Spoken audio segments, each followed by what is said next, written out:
programa nga magahatag hinulagway hiunong han ICT. Ini ang taramdan, the ICT Talk.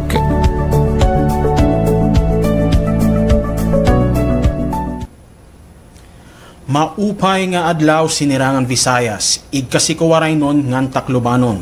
Aadi na ang programa nga magpapasabot partihan ICT para katawhan. Inian, the ICT Talk. Ako Matthew Anthony Ayes. Ngan ako po, Diza Sidro, tikang di ICT Regional Office 8. Live kita yan natin di PRTV 12, nga nababatian ha radio station FMR 100.7. Live gihapon kita via Facebook page itong DICT Region 8, FMR 100.7, ng PRTV Tacloban Facebook, ng YouTube channel. Yes. Before anything else, we'd like to greet our Regional Director, Sir Felix Estabanal Jr. and the heads of Admin and Finance Division and the Technical Operations Division, as well as the provincial officers and project focals, and also hello to our colleagues at the DICT Regional Office 8. Yes.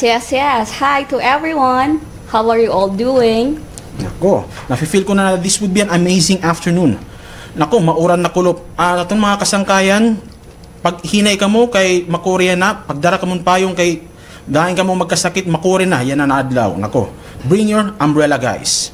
By the way, Lisa, how are you? How was your day? I'm great, Matt. Tapos, oo nga, mauran. So, dapat really prepared kay Danay na adlaw, and then namaliwat na oran. So, diba like, earlier, maadlaw, tapos akala natin dari mauran, then suddenly umuran na liwat. So, balito. Better be prepared, no? Dari ko panahon. But yeah, I'm great. So, ikaw, kumusta?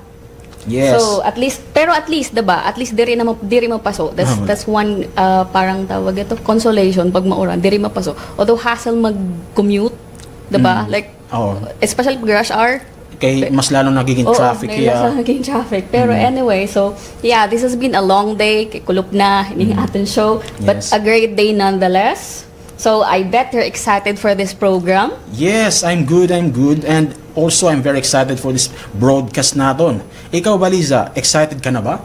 Well, this is our very first episode of the many na magkakamay-ada kita. So, of course, I'm very excited. Yes. This is such a very interesting endeavor itong DICT. Through this broadcast, we will be able to share anything and everything about DICT. So, throughout this broadcast, because we will have several episodes, we will have guests, ang atong mga focals, provincial officers, and even leaders, kung magkakamay adhera time, iti busy schedule, hitong DICT, who will discuss the different programs nga gin-i-implement hiton atong department. Okay, ini nga broadcast magsisilbing tagapag-inform, makapagpabahibaro itaton mga listeners and viewers kung ano't mga nahihinabuhat DICT. Kung ano ito na mga proyekto na may dagita nganit mga programa for the benefits of Filipinos. Yeah. Very interesting. That sounds so interesting and exciting. Super, I know and super busy at atong department indeed.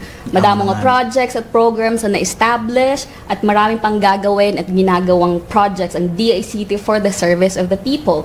So, pero bagong lahat, diba, kanina pa natin na-mention ng DICT. Nagtataga siguro ng ating audience, the listeners and viewers, kung ano ba talaga DICT. Diba, I'm guessing na yan na pala nababatian ni DICT. So, we'll get to that later, of course. But, before we really share what DICT is, Matt, I'd like to ask, before ka naging employee sa DICT, parang, anon imo ideahan DICT ba? Para kung kasi, nababalitaan ko man ang DICT before na naging in charge na Wi-Fi, public Wi-Fi, ang mga public places, mga government places, tapos mga computer literacy trainings, so ganito nganhin na pag-centralize itong mga government transactions. Iton. How about you, Lisa? Ikaw, ano man ang imo idea ang DICT? Ako before talaga, to be honest, like I wasn't really aware at DICT na department.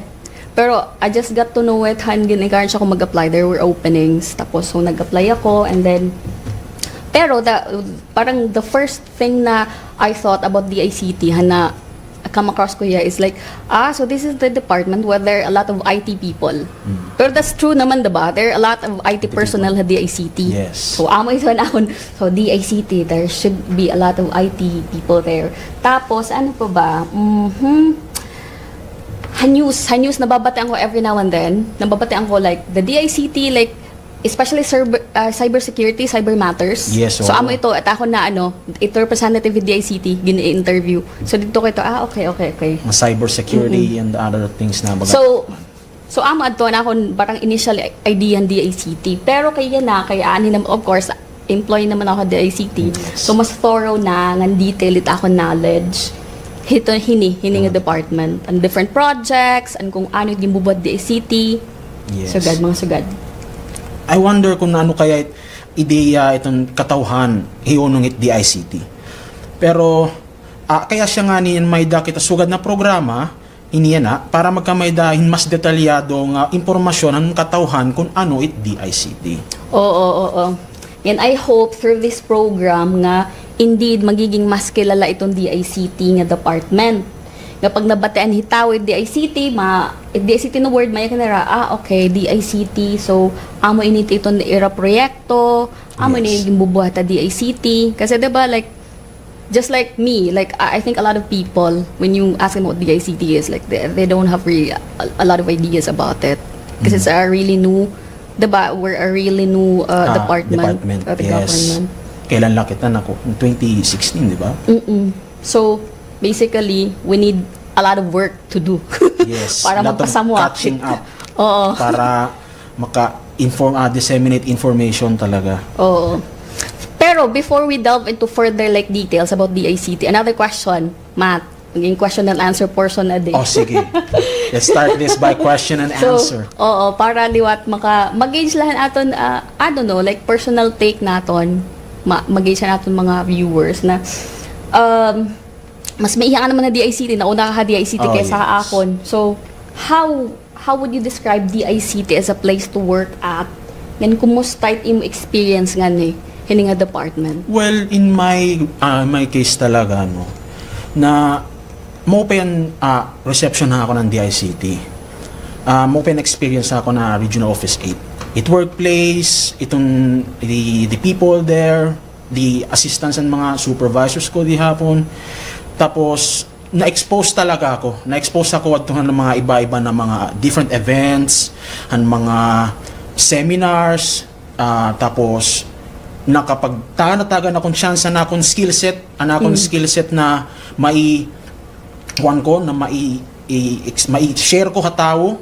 Tapos ma-improve, diba? Ma-improve ko ito. Di ko akalain talaga na through DICT na magagamit ko ang akong passion gihapon, ang akong talent na mai-share ko pala iba. Tapos, I've met a lot of people na networks. Talagang grabe talaga experience as at that time talaga di ko akalain na ganun kadali. Tapos maramo ng mga tao na imo na mi-meet, damo na mga activities with regards to that, the seminars, maybe live seminar or webinar. Kasi amo nagihapon ito niya na since the pandemic nauso na itong webinar via Zoom or Google Meet, amo na ito niya. So okay, that's it as my experience talaga. Okay. So I agree with you on that. Parang damo talaga mo may experience sa DICT, mawawiden ito mo horizon, mo skill set magi-improve, parang there are things na kasering dare mo kaya, but then, okay, kaya ko pala those things. So another thing is very helpful iton aton mga colleagues, diba? Yes. Like although very diverse it mga talents, it skills, very helpful, tapos always ready to assist. Kung may nakagin approach nga, can you help me out with this one? I'm not really sure about this one. Sugar lang. Oo, like they really parang pag nangangailangan assistance, they're really there. Bisan diri mo ka team, like even outside the team mo team, like, diba? Tapos it's like we're one big family, as cheesy that it might sound, but diba, it's really, so ako kay bago pala ako DICT, pero I can feel that sense of camaraderie, like I belong despite na bago pala ako. Diba, there rin nakakailang mag-istorya hit imo supervisor at akong supervisor to be specific for assistance, tapos parang, okay, we're learning, eto, Yes. parang, hindi rin ka na-intimidate, like, oh my God, what if it would be taken against me na hindi ako maaram suga magsayo dito, pa ako sa ganun. magsayo pa ako, ibet ako na ano, pero they're willing to help you out, tapos Yes. there is room for for improvement always. Yes, always. Tas I think it's a really good thing para hiton usa na organization. Ito na sense na you are able to learn and grow kasi the environment caters to it. Diba? In-enable hit imo environment, it's sugad na set up. So that's one thing I really appreciated the ICT. Yes. Like, even though medyo new pala ako, but diba? It's really great. Burublig kita dito, Oo. di ba? In terms of events, Oo. iba-iba na department, pasa-pasa dito. Sige, kung ano natin, Oo, may kulang manpower, we need help here, Oo, so diba? ganito. Oo, that's Grabe yung really... support and a place of help, parang ganun. Oo. Di ba? Tapos Kaya- bagat mga very friendly. Very Yes, friendly. oo. That's one thing I've noticed from the very first day. Like, all smiles like, hi ma'am, how are you? Bisan dari mo kilala pa. Tapos they would always greet you. Bisan mga bosses from, di ba, everyone. Warm reception. Warm reception. Yes. Oo. Kaya nga, I feel privileged talaga to be working with the ICT. It's a place where you learn and grow. Kaya nga, di ba, damo itong trainings naging kakandak. So, damo talaga itong skills na mo mababaruan. Yun na nga. So, before tayo mag-discuss regarding the different programs, taganlaan ay nahinaton background and audience kung ano ba talaga itong DICT. So, today, we will discuss kung paano nabuuan DICT, its beginnings, and the background hiton department. Yes, that's right. So, ito nga, DICT. Kanina pa natin na-mention DICT. So, DICT stands for Department of Information and Communications Technology.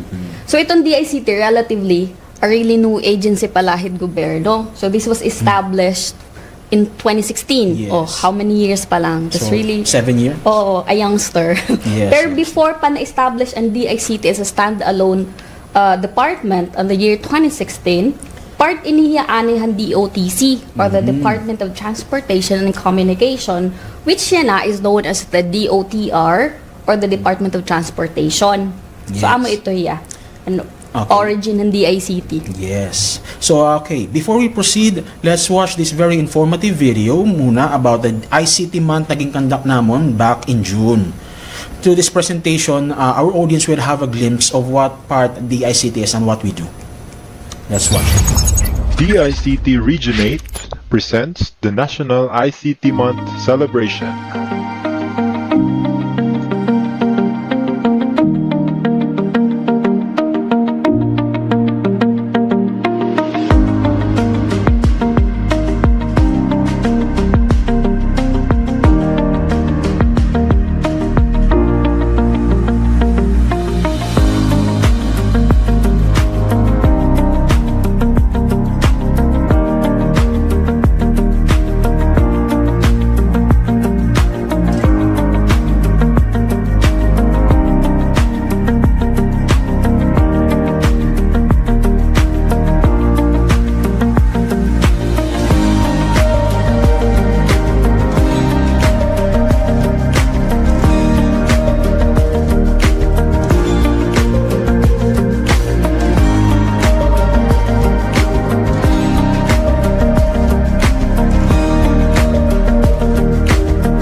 Once again, thank you for gracing these events with your presence. Let us embark on our journey of digital transformation together. Ladies and gentlemen, let us all welcome Honorable Councilor Christopher L. Esperas. We trust that these ICT projects, commissioned and executed by our governments, will not only be maintained but sustainable in the long term as well. Thank you, and God bless us all.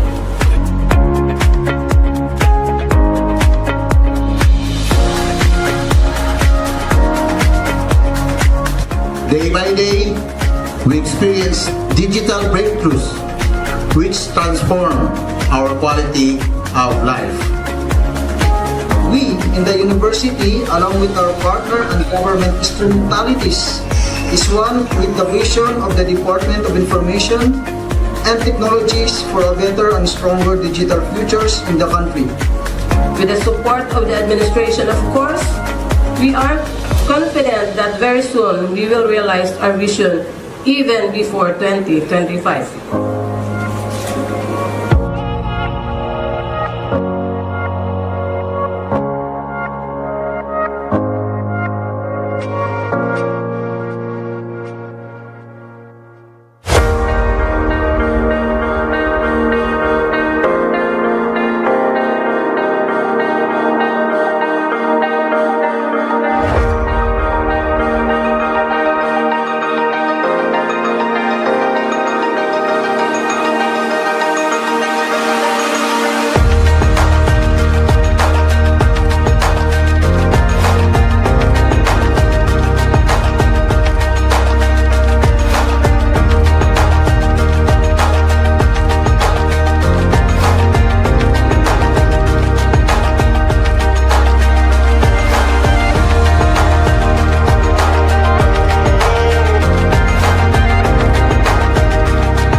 So that was the ICT month celebration last June. There were a lot of activities. It was a very busy month for the ICT. Well, Yes. the whole year round is busy, but it was especially busy during that month, right? Oo. But although waray pa ako one day.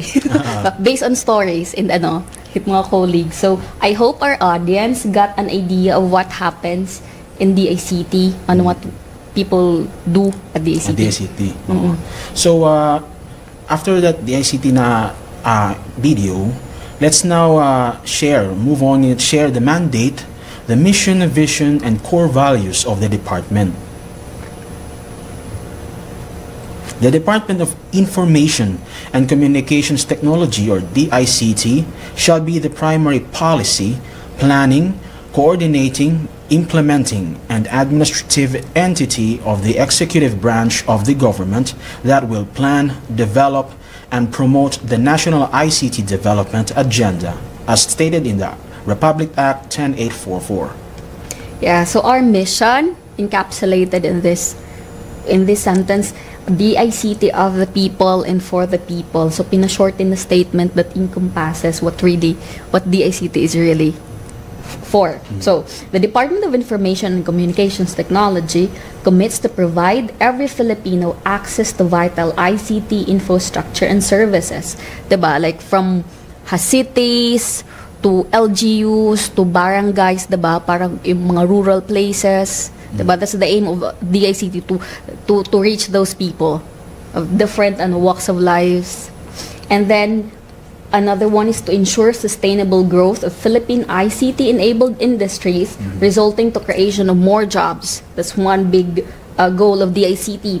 To establish a one digitized government, one nation, support the administration in fully achieving its goals, and be the enabler, innovator, achiever, and leader in pushing the country's development and transition towards a world-class digital economy. Yes, okay. So moving on, the DICT envisions an innovative, safe, and happy nation that thrives through and is enabled by information and communications technology.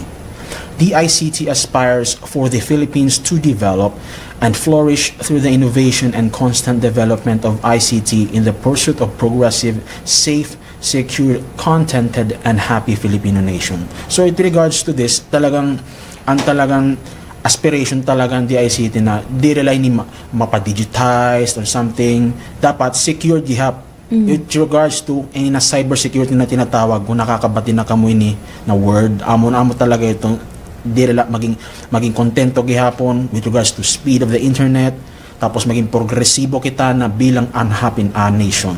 Yes. And that, the core values of DICT, D stands for dignity, I, integrity, C, competency and compassion, T, transparency. So these values are necessary to fulfill the mandate of DICT, diba? As a government worker and as an employee, we have to embody these values para we could fully and effectively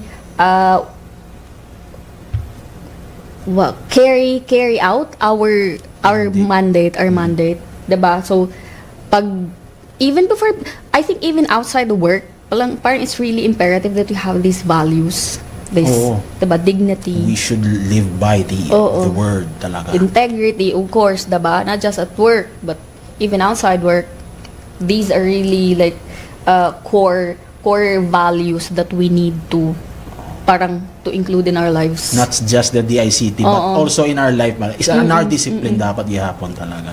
Pero those are the core values that parang nagiging foundation hit DICT, like how we act, how we function, diba? How we do our work for the service of the people.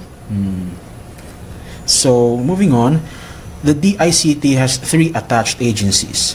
These are the National Telecommunications Commission. So, NTC is primarily responsible for the regulation and quasi-judicial functions relative to the supervision, adjudication, and control of the country's radio communications, telecommunications, and broadcast, including cable television or CATV facilities and services. So, with regards to sa NTC, amo niya at nagre-regulate itong mga radio frequencies and the paro gihapon itong mga IP radios, TV, television, so mga broadcasting amo gihapon niya regulate. Moving on, the National Privacy Commission is an independent body created under Republic Act 10173 or the Data Privacy Act of 2012, mandated to administer and implement the provisions of the Act, and to monitor and ensure the compliance of the country with international standards for data protection. And next is the Cybercrime Investigation and Coordinating Center, or the CICC, which formulate a national cybersecurity plan and extend immediate assistance for the suppression of real-time commission of cybercrime offenses through a Computer Emergency Response Team, or the CERT. Yeah, so DICT has 15 regional offices plus the central office, of course, in Luzon, and these are parang in place, of course, to be able to ensure that the various programs and services of the department are implemented and delivered all over the country. Not just Luzon, di ba? Dapat liwat Visayas, and then Mindanao, of course. Kung ano man project na implement Luzon, may implement gyapon na Visayas, and then just like any other department at gobyerno, di ba? It should cover the whole Philippines, the whole country. No, parang inclusive here. Inclusive. Here. So, here in the Eastern Visayas region, we have the DICT Regional Office 8, located at DICT Building Mabini Street, Port Area, Tacloban City, Leyte. So, para aton mga viewers, aton mga magkiritang nga mamarati, itong DICT is added to niya with the mantika to magsaysay tapos ito na Mabini Street. Itong post office, narong ba ito niya itong Likod It Save More. Pag dineretsyo mo ito niya na karsada nga ito, makikita na ito niya DICT Regional Office 8. Add to. Likod Post Office. So, Matt, adto na-discuss na naton ano ba meaning ang DICT, o Department of Information Communications Technology. Na-discuss na natin ang mission and then ang vision as well as the core values. Ano pa man yan aton i-discuss? So yes, Lisa, we've got an exciting and informative hour ahead as we delve into the topic that plays a pivotal role in shaping our digital landscape. Damot ato nga pag mga rawan nga mga impormasyon yan ang atak na. Kay pagdidiskusyon na natin ang usa mga departamento nga napipave way for DICT development hit aton nasyon. Yes. Today we have a special focus on a legislative milestone that has shaped the landscape of information and communications in our country. That's right. We're diving into the Republic Act 10844, which established the Department of Information and Communications Technology, or the DICT, of the people and for the people. Yes, but before that, we have another, before we proceed in getting to know more about DICT, we'll have another short video from one of DICT's projects. But in a way, this is getting to know the ICT as well, because it is Yes. one of the projects of the ICT. GEX, which is the Government Emergency Communication System. So this is a very informative presentation. I hope you enjoy this one, our listeners and our audience. Yes. So stay tuned and we'll be back after the break.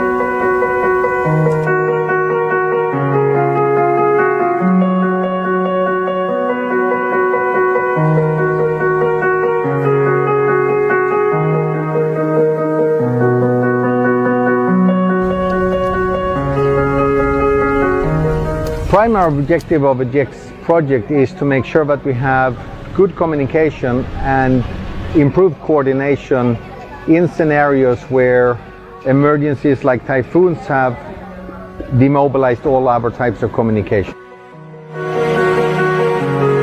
When you enhance the possibility of information and communication, as this project of WFP, you have units of information and communication that are placed in areas where we need to save lives and to protect livelihood. This is fundamental.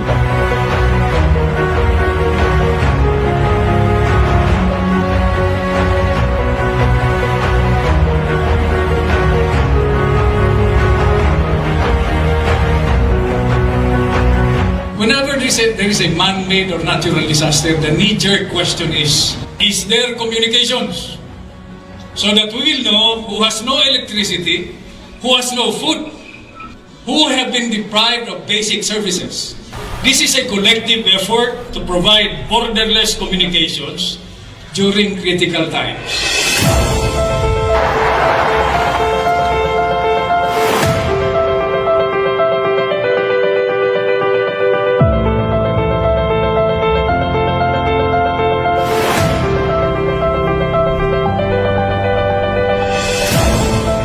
I'm here in Tacloban City. 8 years ago, Typhoon Haiyan devastated the city and devastated lives of so many people forever. It's a grim reminder of how climate change and climate crises can happen in just a second, and the need to be more prepared than ever.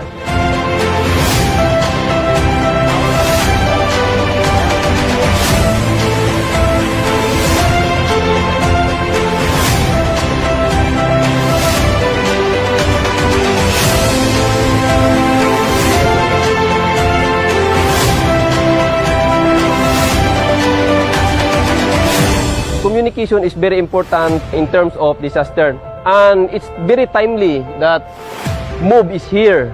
It will help sa PNP to expand its coverage to interconnect with the other agencies. For now, we have about 6 already deployed in Clark, in NCR, Batangas, Tacloban, Butuan, and in Davao City.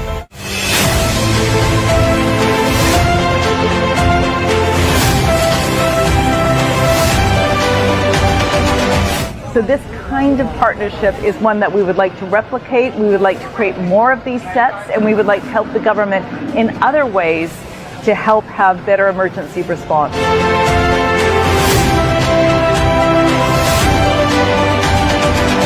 With the GEX Move handover, we can look forward to improved disaster response that satisfies local and international global risk reduction standards. This is an investment in technology, but the most important, this is an investment to save Filipino lives.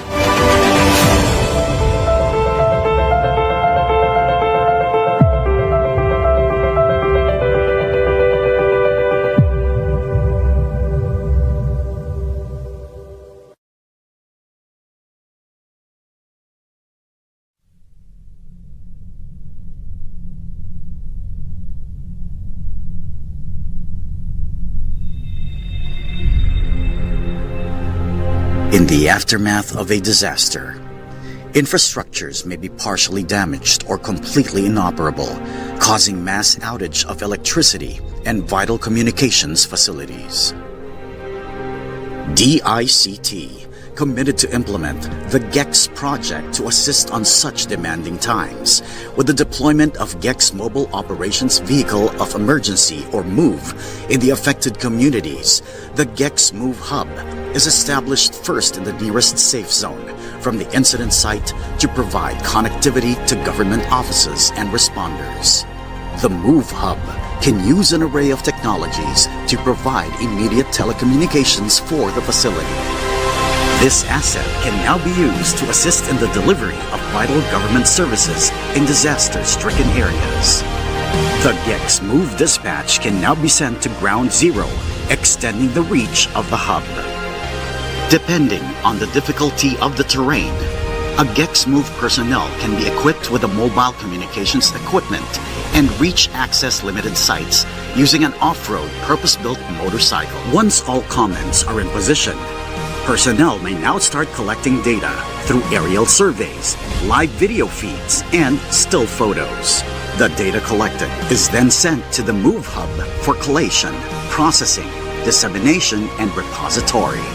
Getting the right information and at the right time to formulate well-thought-out decisions achievable using the GEX Disaster Risk Reduction Management Information System, or DRR-MIS. Enabling the incident commander better situational awareness, personnel coordination and management, and resource monitoring and allocation.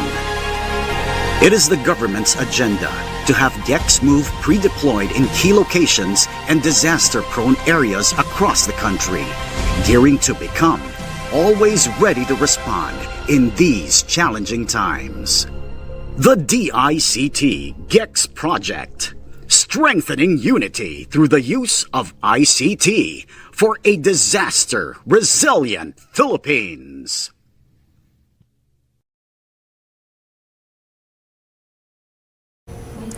Coming back from our short break, so nagbabalik kita. As we've mentioned, we're going to dive into the Republic Act 10844, which established the DICT.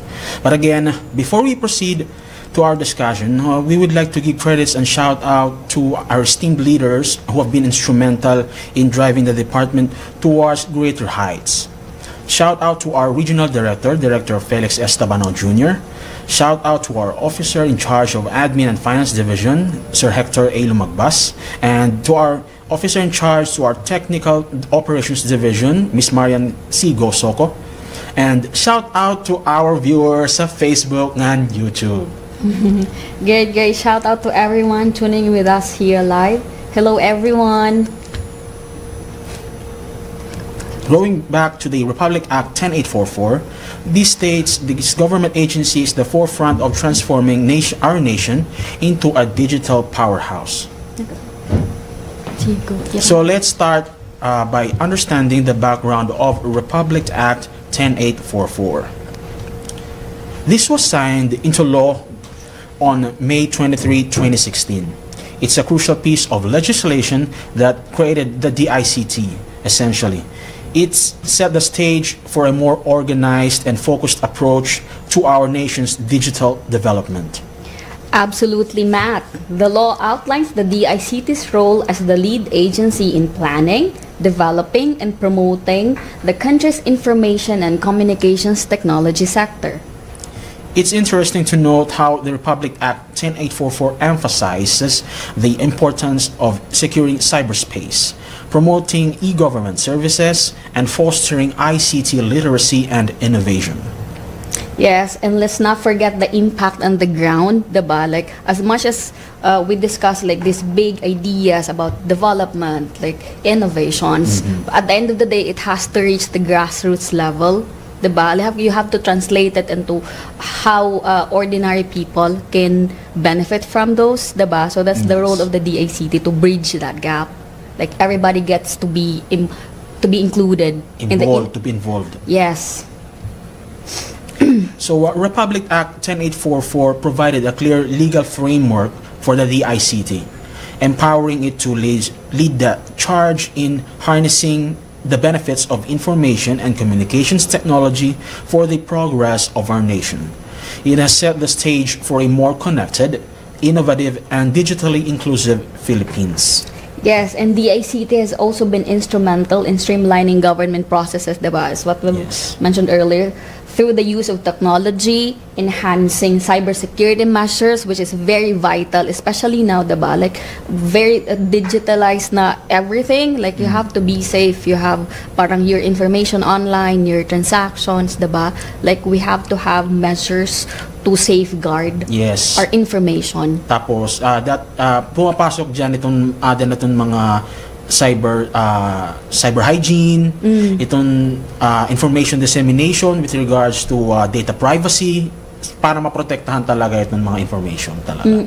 And then, DICT then it leads to contributing to a more efficient and secure digital environment. Kasi diba, as much as we'd like to develop, to innovate, we have to take into consideration the security, diba? Our security, not just our data, because it could compromise not just your data but your personal, diba? Life. Like, it's there a lot of cases na ransomware, those things, malware attacks. Oo, nadadivulge mo information, hack. So we have to have to have measures in place to prevent those from happening or to combat the dangers, kumbaga. Yes. Kahit mas lalong nagiging digital kalibutan. Amo nga ni. So we have to cope up talaga. And we will tackle about those infos and topics on the next episodes talaga to come. So watch out for that, guys. So balik yan na kasi bagat introductory pala, so people get to know the ICT, like, diba kasi diba you experience that, like, well, where do you work, and then the ICT, where's that? Where's that? And then you start explaining ako na explanation na aabuton kan oras para lang ma-explicar nganin mapapasabot na nimo kung anot karusingon ni DICT, kung anot iyo yung tatrabaho, anot iyo kuan kay bago pa man lagod talaga. So dire pa talaga familiar talaga itong tao about kaya very new pa man la, pero diba, like a few years pala kita, tapos a few years, pero there's a big role that the ICT has to fill, diba, for in terms of ICT innovation ha aton country, to cope with the other countries, for development, diba? And there are a lot of projects we will discuss later in our subsequent episode. We will have guests, focals, diba, hopefully even our leaders, to discuss on those projects, tapos what they've done, what they're still doing, diba, future plans and all. Tapos amo gihapon itong gihapon dida na nasulod itong mga trainings, tapos events, seminars na unti-unti na nasasabot it mga tao itong, especially may gihapon kami sa example na itong mga students, mga indigent people, mga senior citizens with regards to computer literacy. So itong gin-explain ito namon na nabubuhat itong kung ano itong nahanabo itong dida na event. Kasi ginkakandak talaga ito ng DICT. As we go through it aton mga episodes, mas makikilala hit mga hit katawhan hit aton audience kung ano-anong mga programa, 'di ba? Ibalay parang free wifi and those things parang madi-discuss naton. Hopefully, yun nga, we're looking forward hit aton mga guests, 'di ba? Para kay it very knowledgeable hiton nga mga projects. They'd be able to explain them like very clearly tapos mas may intindihan hit ano. So we're looking forward to those guestings. So indeed, Matt, as we wrap up our discussion on Republic Act 10844, we want to express how this legislation has been a catalyst for positive change, laying the foundation for a digitally empowered future. Yes, that's right, Lisa.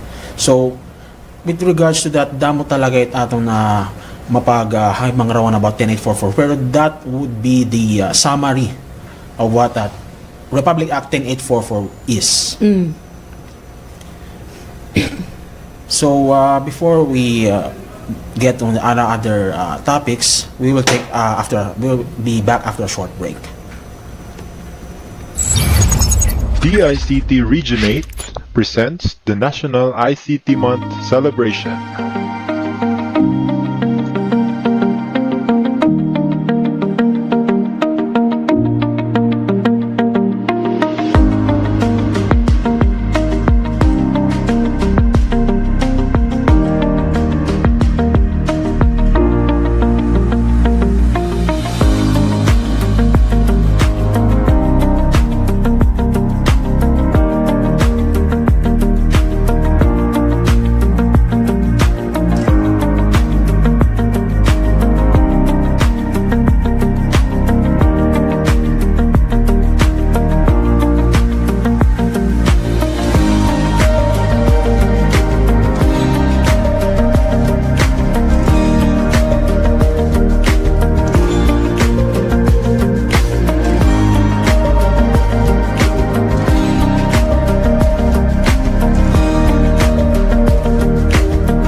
Once again, thank you for gracing these events with your presence.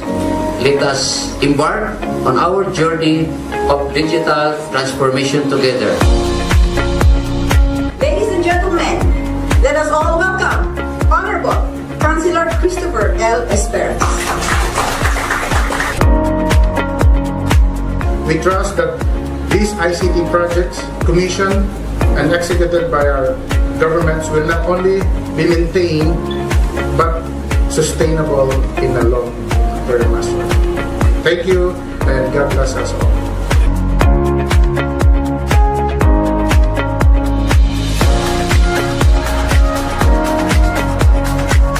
Day by day, we experience digital breakthroughs which transform our quality of life. We in the university, along with our partner and government instrumentalities, is one with the vision of the Department of Information and Technologies for a better and stronger digital futures in the country. With the support of the administration, of course, we are confident that very soon we will realize our vision even before 2025.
Coming back from our short break, of course, we will not miss the big events related to ICT.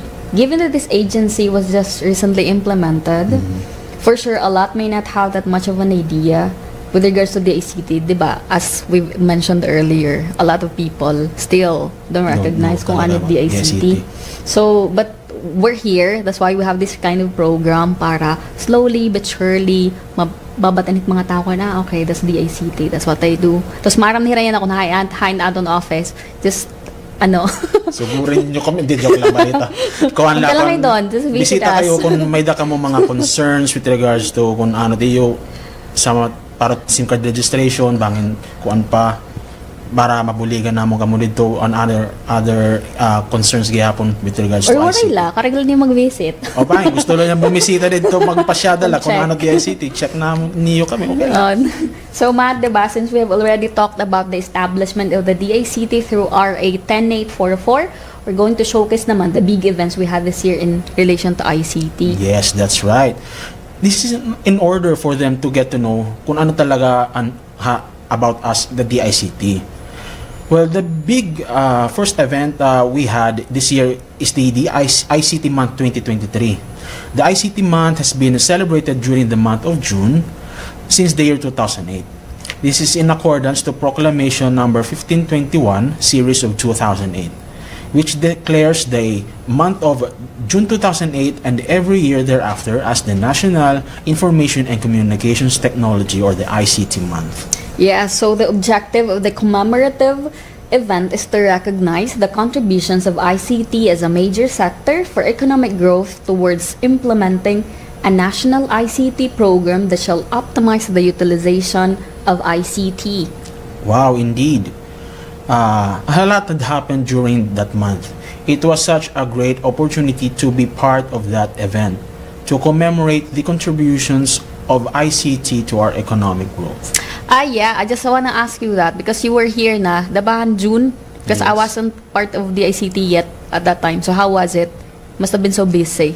What's the experience? Yes, burublig talaga kami during that time. Kay, di ba, as you have watched the video, we watched the video na ICT month and June and start. So dito anay kami episode to Tacloban so to discuss the to present the ICT month.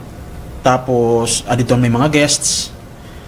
Tapos dito gapi live stream gyapon to RTVM malakanya. So with regards to PBBM dito man nagto gapi for the launching eGov Super App amod to.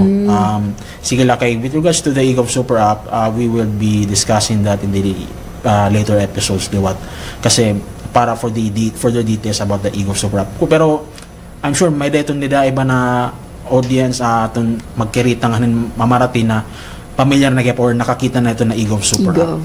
Okay, yes. Okay. So that's an exciting something to look forward to. Diba? So there are a lot of really great projects na gini-implement at DICT na worth listening to, worth watching out for, diba? Hindi nga show. So stay tuned, hitamon broadcast. So ano pa ba? Like what did we cover everything so far? Aside from the kuan ngayon the ICT month and culminating activity liwat, dito lawat at nagkamay dahin parang job fair gihapon na ibagay ng mga agencies kumadto na parang collaboration kasi ito talaga siya. So ang mga agencies may da mga NBI iba NBI tapos dole dito nakit ng ka job fair nga ni tapos iba na mga iba pa na government agencies na nagkuha na nila service libre na serbisyo dito. Tapos ang mga stakeholders gihapon na mga sponsors dito gihapon na nagpresent na nila mga products and services nag-explain nila dito. Tapos ang mga LGU may dito awarding and for Tech for Edad na mga equipments and other stuff. Tapos and awarding on the second day is the awarding of the kanan IBPL asadto ang mga LGU. It might have been diba, very fun gadad to. Sayang, warak maabot. Pero hopefully next year, I get to experience those great things. So anyway, that's it muna for us today. Yes. Diba? So we talked about, so far, yeah, we got everything covered. So next time na lang mga projects and all other details about the ICT. Okay, so please tune in next time. So sa garon talaanay, ang atong audience, thank you very much for tuning in with us with the ICT. So catch us on our next episode tomorrow, the same time, 4:30 through PRTV 12, FMR 100.7 and Facebook page of the ICT Originate, and PRTV Tacloban Facebook page and YouTube channel. And any parting words, Matt? Like, would like to add anything? Well, how was it? How was it? Okay, first air episode. So, at least nakakuha kita, diba? Ayos naman na natin experience today. Yes. Yes. Looking forward to our next episodes. I hope you're looking forward to atong mga listeners and viewers. Shout out again to those watching from Facebook. May mga shoutouts kita. Our colleagues, hi. Our colleagues. Hi to everyone. Patient ride natin kanina. You know you are. Tapos nag-drive natin kanina. Yes. Hi Hello. from us. So yeah, that's it. So see you tomorrow. Take care everyone. Keep safe and God bless.